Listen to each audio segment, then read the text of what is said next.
And let me introduce Professor Mu. I thought since one of our very young done some very significant research on the effects of the pandemic in China at the village and city level, that she might present her research, which is always excellent.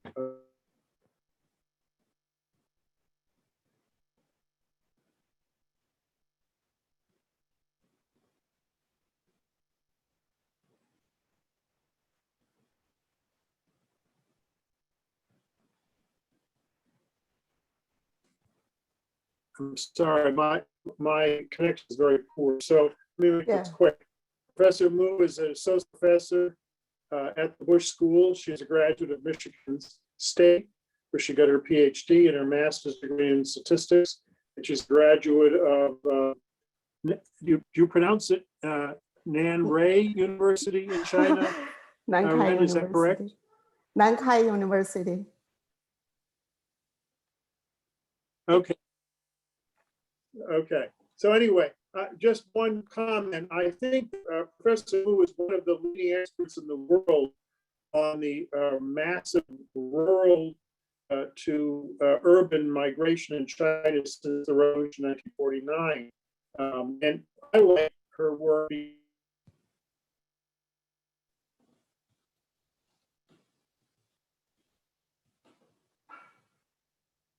Andrew, I cannot hear you.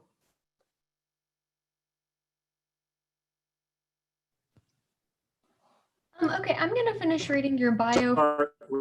Because my connection is poor. So Ren, why don't you begin your talk? Okay, great. Anyway, thank you, Andrew. And thank you all for coming to my talk today. We have been in this pandemic for more than a year now. I think it's time for us to talk about recovery. And as the country first hit by the pandemic and one of the first to reopen its economy, China provides one of the first views of the recovery process. Today, I'm going to talk about post-lockdown human mobility across Chinese cities. Now, let me share my screen with you.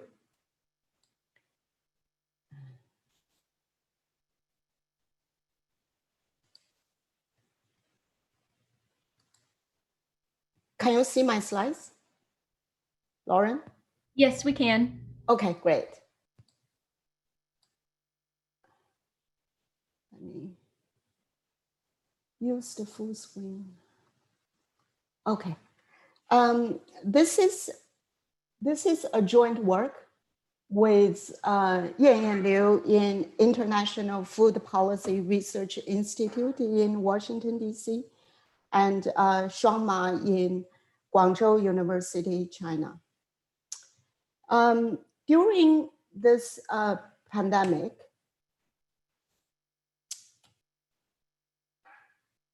when we don't have effective treatments and when we didn't have vaccines, people must reduce social interactions in order to reduce the risks of being affected. However, individual prevention efforts are not enough to achieve optimal public health outcome. That's why governments around the globe have implemented various forms of lockdown measures to reduce social interactions, reduce human mobility. And now we have seen many studies showing that the lockdown measures have been largely effective. And they are effective in inducing social distancing by reducing mobility, by reducing social interactions. And consequently, they are very effective in achieving public health benefits. For example, they have contributed to reducing virus transmission, reducing hospitalization and fatalities. However, the lockdown measures are not without cost. Actually, the cost is pretty high. Together with the pandemic outbreak itself, the lockdown measures have strained the economies of many countries greatly. And we have seen a significant increase in unemployment and a sharp drop in labor force participation and many closures of small businesses. So as soon as the number of infection cases started to decline, many governments started to reopen the economy. And we have seen debates about the trade-offs between pandemic containment and economic recovery. And still, we don't know what the best reopening policies are. However, what is clear is that reopening policies are associated with significant increase in human mobility, both for work and for non-work purposes. So basically, people will start to move as long as they are allowed to. And in this study, we take an important early step toward understanding what could affect human mobility recovery and post-lockdown period. And specifically, we asked these two research questions. One is, how quickly can we expect human mobility to resume to normal, to the pre-pandemic levels after reopening? And the second question is, does pandemic experience or pandemic severity in any way affect the speed of human mobility recovery? Okay. And we believe that the answers to these questions would help us to better understand, or at least to better think about the possible linkages between the pandemic containment effort that we are making now and the economic recovery later on. I want to summarize our main findings before I go into the details of the analysis, just in case some of you need to leave earlier. And we find that human mobility among most of the cities have resumed to normal, to the pre-pandemic level, 6 weeks after reopening. However, the epicenter cities, the cities that were hardest hit by the pandemic, the cities which experienced the most delayed policy responses, were slow in recovery. And the population movement out of and into those epicenter cities had not recovered 12 weeks after reopening. 12 weeks after reopening is also the end of our study period. So these findings clearly show that pandemic experience, pandemic severity affects post-lockdown recovery. And from a policy perspective, our findings suggest that it's important to bring under control quickly the pandemic first, in order to achieve a quick recovery later. And so let me now give you a sort of overview of the pandemic responses in China. And I think everyone knows that China mishandled the very early stages of the pandemic. As early as December 31st, 2019, Wuhan Municipal Health Commission reported to WHO what they called at that time new viral pneumonia cases. However, there was no public warning and there was no public responses until January 23rd, when the city of Wuhan was put under lockdown. Since then, China has been very vigilant in their domestic pandemic responses. And within a week of Wuhan lockdown, all cities and rural areas were under some forms of lockdown in China.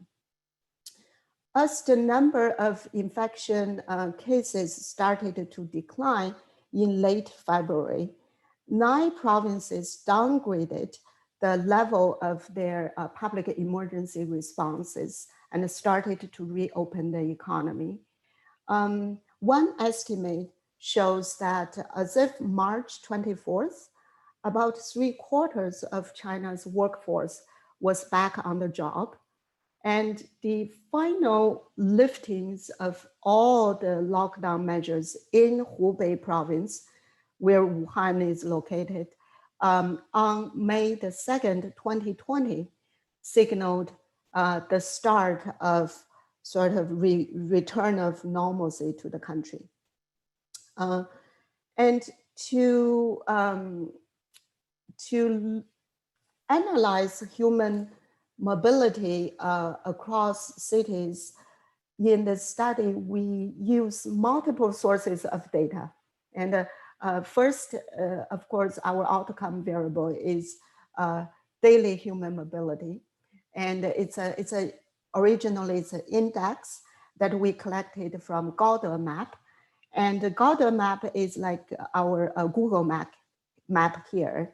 It's the most popular e-app in China, used by 1/3 of e-map users. And the human mobility, cross-city human mobility index is based on real-time location record of e-map users. And it covers 327 cities. And we have data from January 1st, 2019 to June 15, 2020.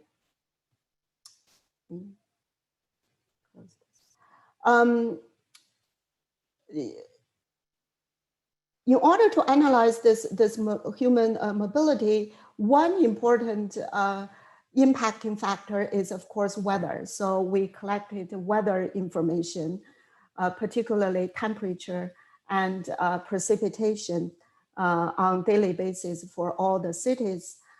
And we use daily infection, the number of daily infection cases to measure pandemic severity. And that data is from Chinese CDC. The overall accuracy of this officially reported numbers has been questioned. And we believe it's reasonably to expect that the data is less reliable for the epicenter cities, particularly for the epicenter regions, and particularly during the early stage of the pandemic, when the testing capacity, the medical capacity was very limited. And also it's less reliable because at that time, some of the local officials might have incentive to downplay the severity of the pandemic. To understand how mobility changes in response to lockdown and reopening policies, we obtained information on lockdown and reopening dates from news media and the government announcements. At the end of our analysis, we took a look at the public concerns about the pandemic, and we use the number of pandemic-related social media posts and the number of pandemic-related media mentions to measure public concerns of the pandemic. And the media posts data is from East Fortune discussion platform. It's one of the biggest discussion platform in China, and it hosts more than 62 million active users. And the news media information, the news mention information is collected from 299 major newspapers and online media. Okay. And now let's look at some overall trend. This figure shows the overall trend in daily mobility, and the date is marked in relative to Wuhan lockdown. So 0 here is the date of Wuhan lockdown. And we use the data from 2019 as our baseline, and the 2019 data is shown in blue line, and the 2020 data in red line.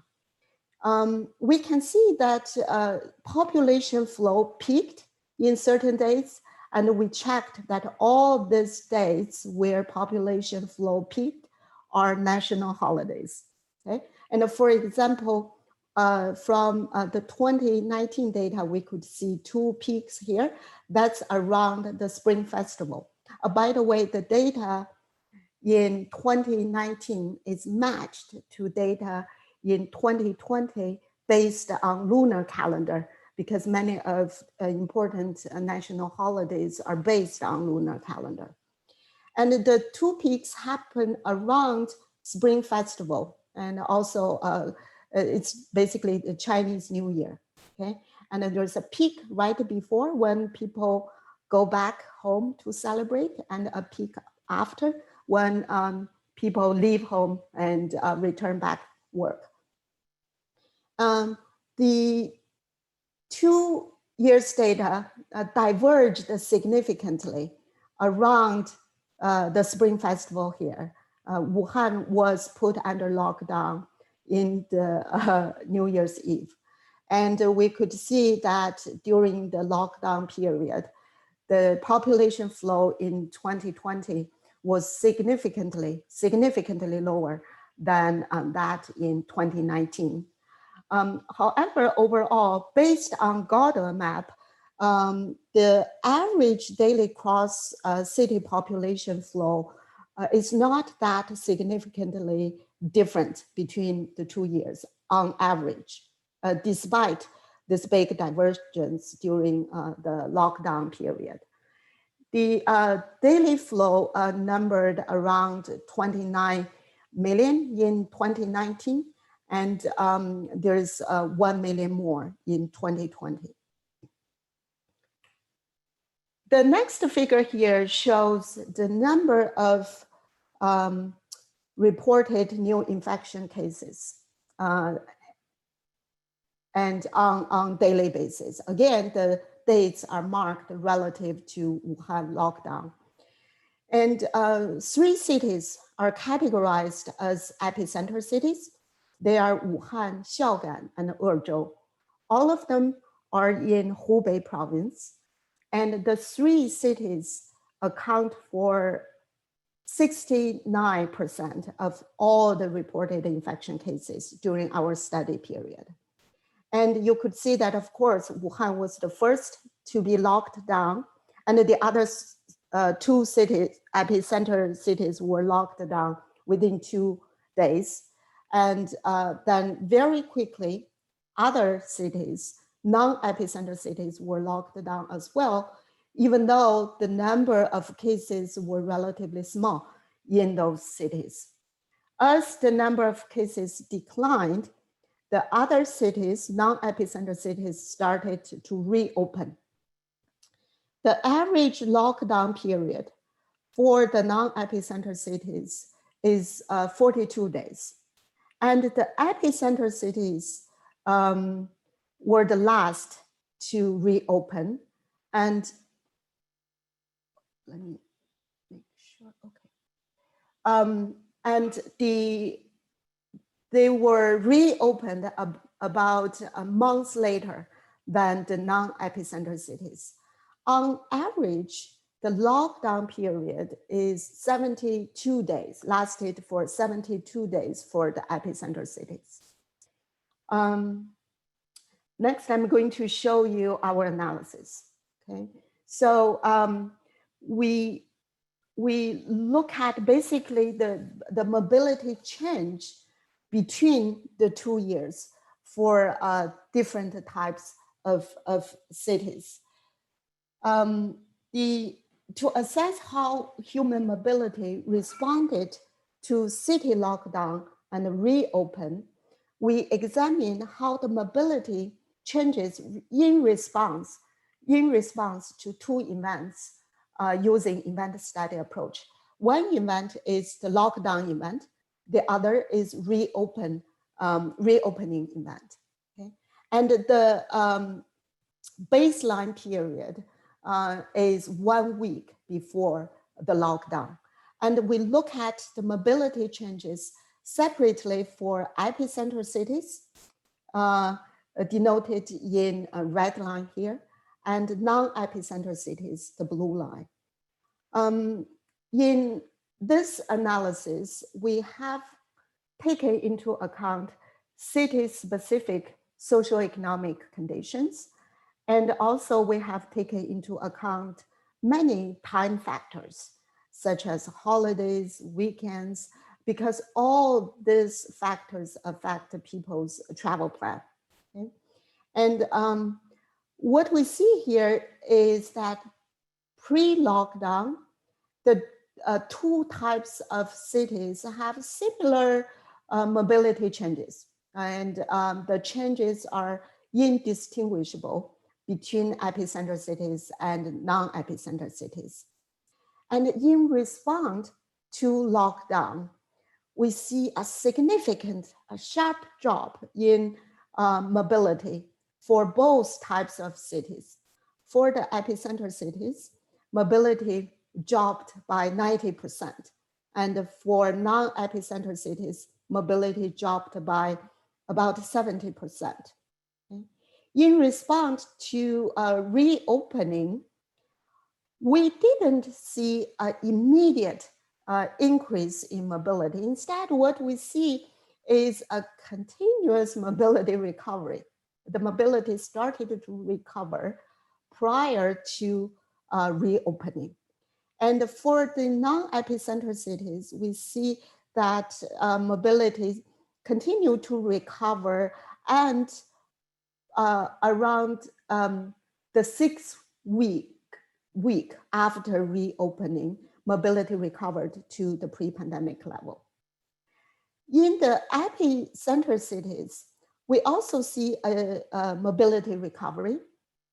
However, the mobility recovery started to slow down in the 3rd week after the reopening. Okay, and then the mobility didn't recover to the pre-pandemic level.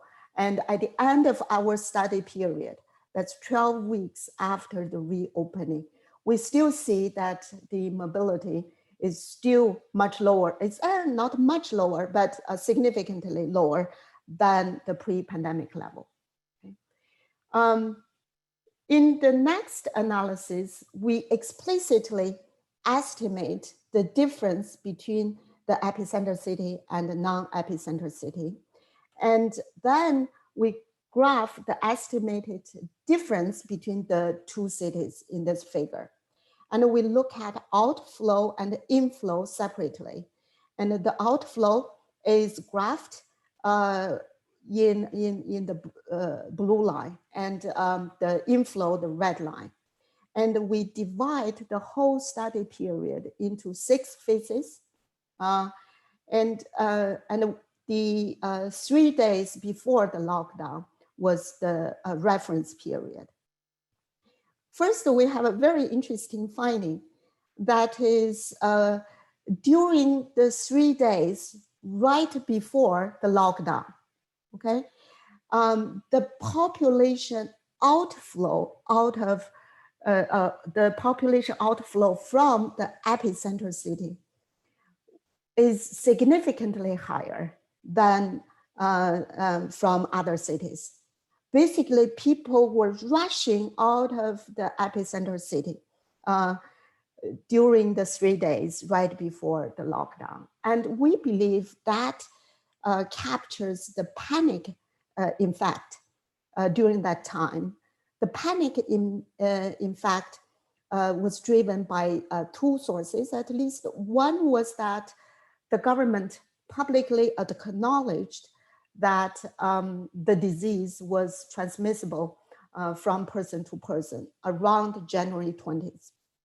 And also the panic impact could come from people, some people getting the information that the cities were about to be locked down.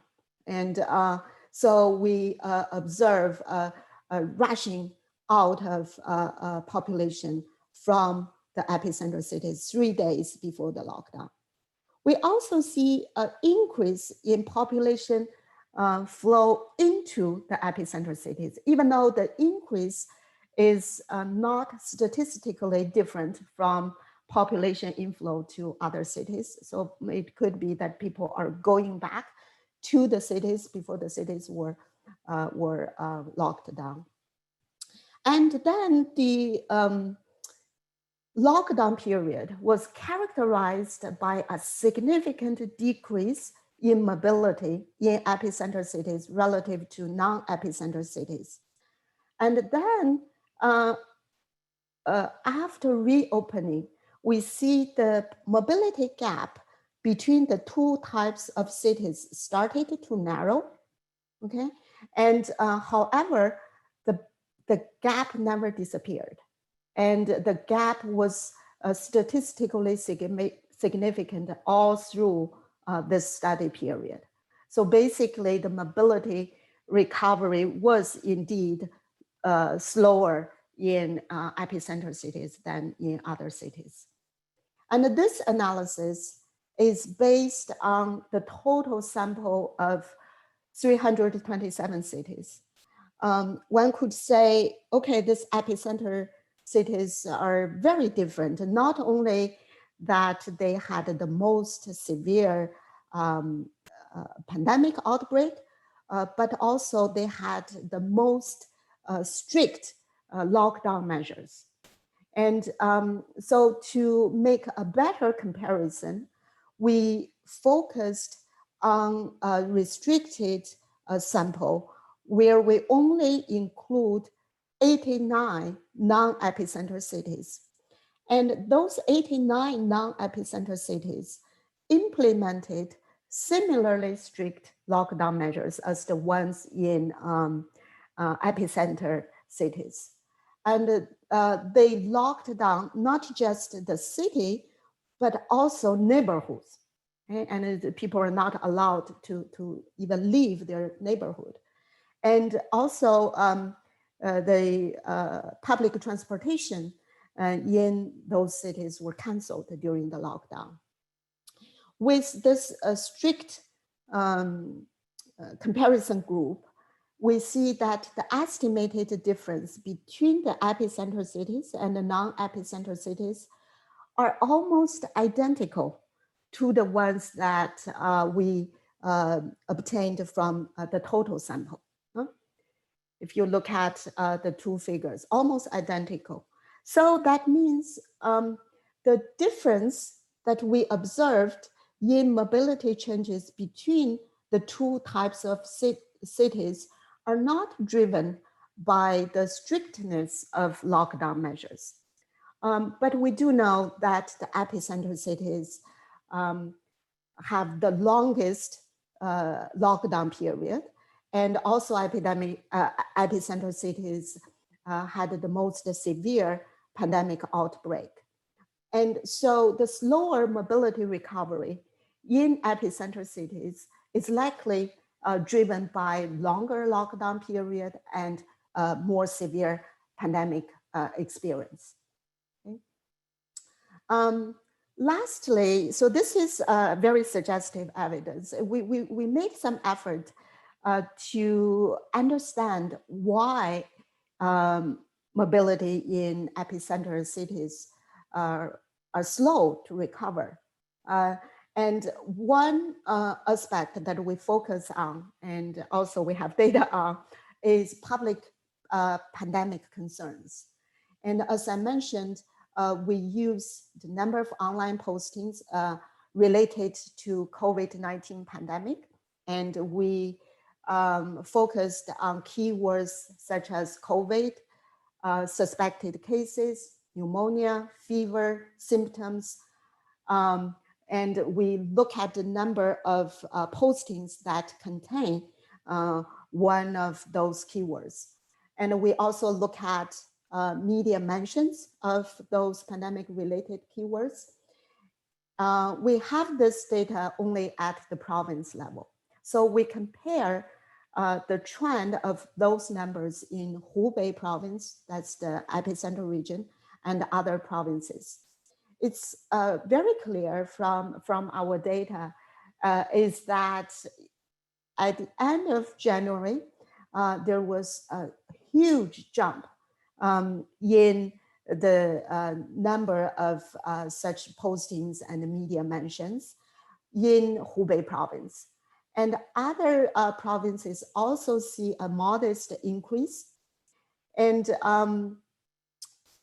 around March, we see that the number of pandemic-related postings and media mentions started to decline in both Hubei province and other provinces. However, the volume of such online postings and such media mentions remain higher, significantly higher in Hubei province. And this trend continued even after the epicenter city reopened. Okay? So we think this evidence suggests that the public pandemic concerns in the epicenter region is relatively undiminished, and even after reopening. And then this undiminished public concern may reflect people's perceived higher risks. And when the perceived risk is high, then people tend to engage in cautious behavior or preventive behavior, such as reducing social interactions and reducing mobility. So the evidence here might help to explain why we see slower human mobility in epicenter cities. That's partly, at least, because people there are still concerned about the pandemic. So we have seen quite different mobility trends during and after the lockdown period in epicenter cities and other cities. And of course, the mobility changes are simultaneously influenced by two parameters. One is the pandemic impact. That means pandemic itself impact people's behavior. People voluntarily change their behavior by reducing social interactions and mobility in order to avoid or lower the chance of being infected. Another parameter is policy impact, and lockdown policies affect people's behavior, of course, and reopening policies as well. And in the epicenter cities, we know the pandemic was the most severe. We know the lockdown period was the longest. Hence, we do expect that the human mobility changes were the biggest in the epicenter cities. The finding that people in epicenter cities continued to have pandemic concerns is actually consistent with a finding in Italy. indicating that people in regions hardest hit by the pandemic tended to have more pandemic-related worries even after reopening. And that study focused on the mental health and the impact of the pandemic on the mental health of the public. They find that people in the regions hardest hit by the pandemic were still more worried about pandemic and were more likely to engage in preventive behaviors.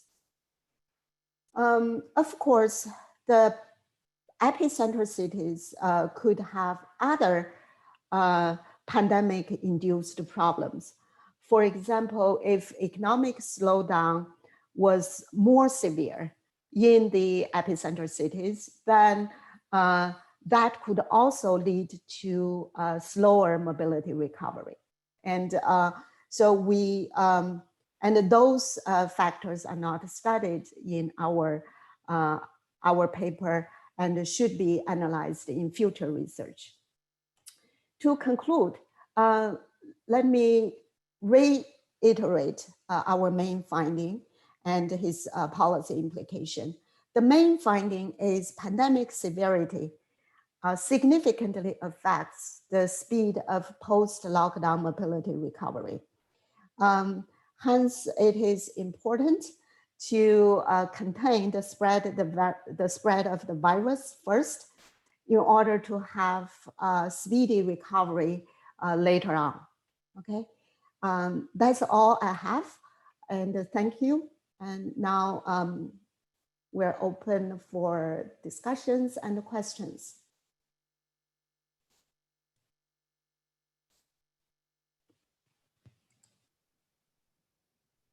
Andrew, are you there to ask questions?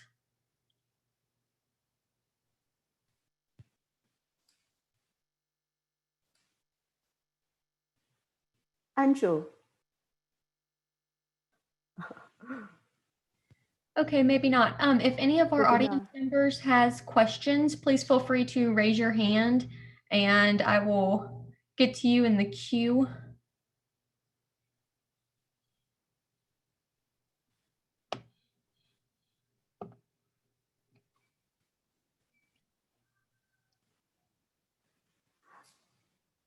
I have a question, Ren. Yes, this Andrew. It seems to me a very significant paper. IFPRI published it. IFPRI is a great institution, but is it possible to get it printed, get it published in other journals? Oh yeah, this paper is, thank you, Andrew. This paper is currently under review in an academic journal. And it's not published yet. It's a working paper. Okay, good, excellent. Yes.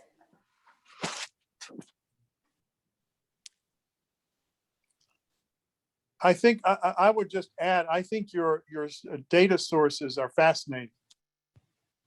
Yes, yes, and since this is in the grand scheme of things, to me, this is a study of migration. Yes, it is. Human mobility. So it's important to control for many factors that affect people's mobility. Right. There is a study done by Harvard, which I referred to when I wrote my article on a pandemic early warning system for Foreign Affairs Journal. In I think it was published in July. The Harvard study said that the pandemic may actually have started in late August, early September, based on Twitter messages asking whether people are getting sick with certain symptoms in the greater Wuhan area. And those symptoms are the same symptoms that you get when you get COVID. And then the second thing is they noticed from aerial photography, which can be commercially purchased, an substantial increase in the number of people going to health clinics in the greater Wuhan area beginning at the beginning of September of 2019. So that the WHO's finding that this may have started in November, I think it may have started earlier than that based on this Harvard study. Yeah, I think at this point, I feel that it's still kind of mystery in terms of when and where it started. And but what is clear is that at the early stage, the government didn't handle it well. I don't think the government knew what was going on in that the earlier stage, because it's a new illness, and people didn't know what they were experiencing. Right, right. And the local government officials were not authorized to make the information public. And even though there were cases of similar viral pneumonia, but the information was not publicly available during the time. Right. And I think that didn't do good for the public. No, it didn't. Right. And I'm sending to the chat the link to the working paper.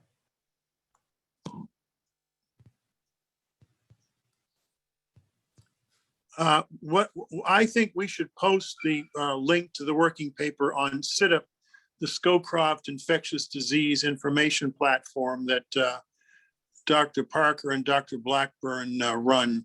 That's connected to the Oak, I think it's called the Oak Trust platform of the Tamu Library. We put all of our research and writing and blogs and papers that come from the Insta Scowcroft, but we should include yours as well, Ren, because I think it's a very significant paper. That'd be great. Thank you, Andrew. Do we have other questions from the audience?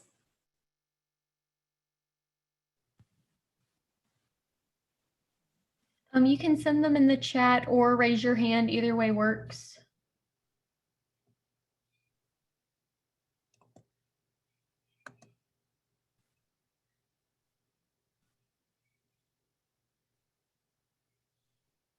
Okay. Lauren, could you make sure we do put that link on CITIP? Tell Christy about it, please. Yes, I will make sure that happens. And here come a couple questions. Just a moment.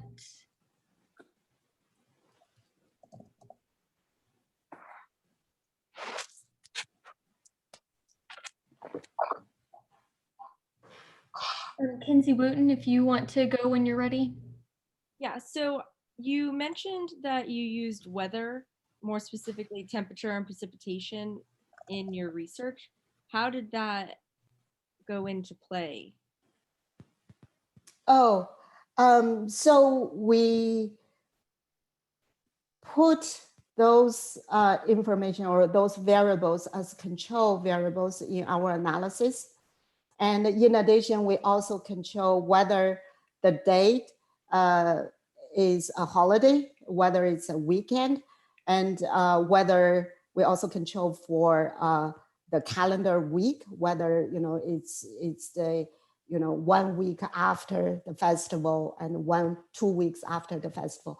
All those time patterns affect mobility, and the same thing for weather. We control for the deviation of the temperature during that day from the average, and the deviation of the precipitation in that day from the average.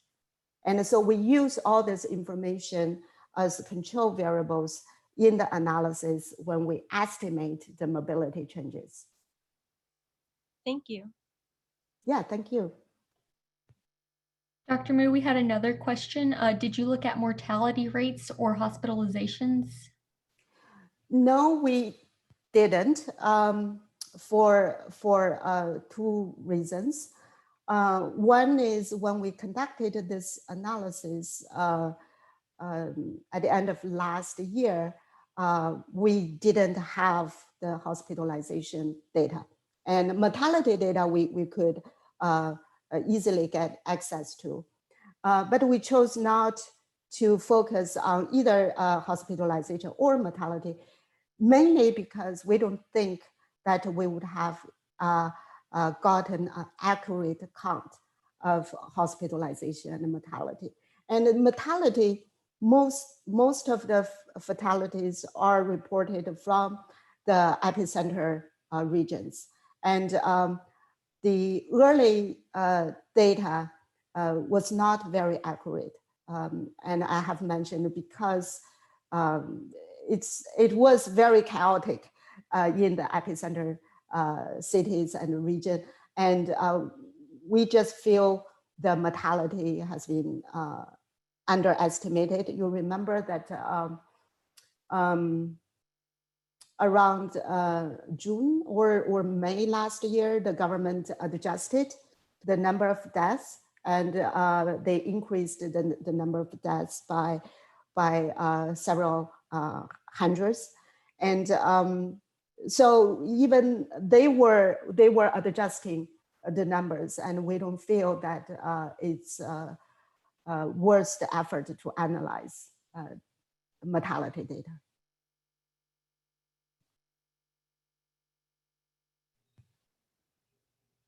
Okay, if there are no more questions, I think we'd like to thank Professor Mu for presenting her paper and her findings, which I found quite fascinating.